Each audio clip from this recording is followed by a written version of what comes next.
Un conseil, madame, un conseil, monsieur, mangez.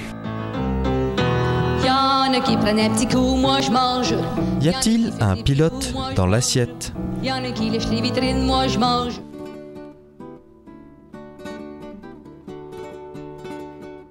Mais Anne, qu'est-ce que tu fais ? Tu mets des verres pour dresser le couvert ?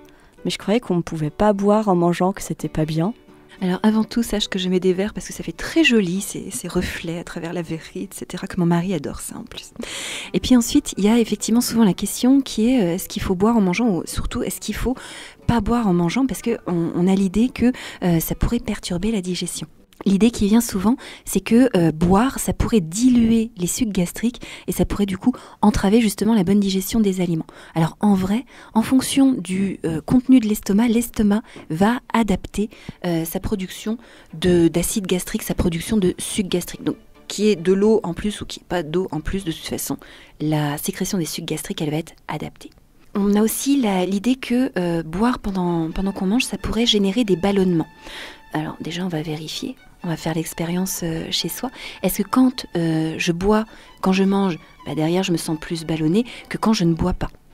Si effectivement ça ballonne, outre le fait que je vais vérifier avant toute chose que j'ai une bonne mastication, qui est quand même la première source de ballonnement, je vais pouvoir expérimenter, au lieu de boire de l'eau froide, de boire de l'eau chaude. L'eau froide, quand elle arrive dans l'estomac, elle peut entraver la digestion dans le sens où, avant de pouvoir projeter le bol alimentaire vers l'intestin, l'estomac, son job, c'est aussi de s'assurer que les aliments sont à bonne température. Voilà, donc si je mets de l'eau froide qui rafraîchit, qui refroidit le bol alimentaire, effectivement, ça peut ralentir le travail de l'estomac, ça peut générer des douleurs chez certaines personnes particulièrement sensibles. Donc je peux boire de l'eau chaude, ça peut être juste de l'eau chaude, voilà, comme on peut faire en Chine par exemple. Ça peut être du thé, comme on fait en Chine également. Ça peut être une tisane, pourquoi pas une tisane digestive, du coup avec de la mélisse, ou ça peut être du bouillon, pourquoi pas un bouillon de légumes, un bouillon de poulet, un bouillon miso, ce qui va me faire plaisir. Et alors là, on va dire, c'est des petits inconvénients. Si quand je bois, ça ballonne, il y a un risque de boire en mangeant ?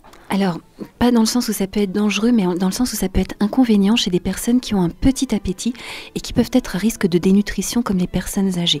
Typiquement, une personne âgée qui a un petit appétit, une personne âgée fragile, etc., qui mange déjà pas beaucoup et qui le soir boit son petit bol de soupe, qui se fait remplir l'estomac du coup par le volume hydrique de sa soupe, ça risque de l'empêcher d'avoir les apports caloriques, énergétiques nécessaires pour son bon fonctionnement.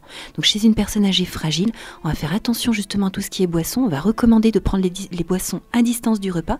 Les soupes, au lieu d'avoir des soupes très fluides, juste avec des légumes et pas de calories, on va chercher à les enrichir en ajoutant par exemple des légumes secs comme des lentilles. On va chercher à enrichir avec de la crème, du fromage, pourquoi pas du jambon mixé, pour avoir quand même une bonne densité énergétique. L'avantage qu'il peut y avoir à boire, moi je vois, quand je prends des verres d'eau, après j'ai vachement moins faim. Et du coup, pour ma ligne de rêve, c'est incroyable. Alors, il y a une confusion, en fait, entre le rassasiement et le remplissage. On va souvent entendre dire que les boissons, l'eau notamment, va avoir un effet coupe-faim.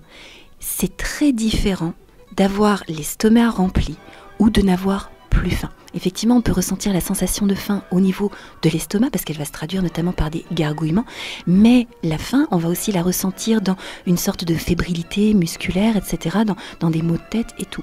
L'eau qui apporte zéro énergie, elle va remplir l'estomac, il va y avoir un effet de réplétion, mais pas de rassasiement, parce que si mon estomac est rempli par de l'eau, mes cellules continuent à être dans la fébrilité parce que le cerveau les a informées qu'il ne va pas y avoir l'énergie dont elles ont besoin. Donc je continue à mettre une jolie table et puis après je vois si j'ai envie de boire ou pas envie de boire et ce que ça me fait. Exactement, et tu vérifies toujours par rapport à toi et tes symptômes à toi si c'est bon ou pas pour toi.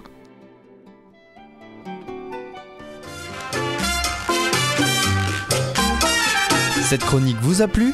Alors participez-y en posant vos questions à Anne-Claude à l'adresse contact@radioalto.info.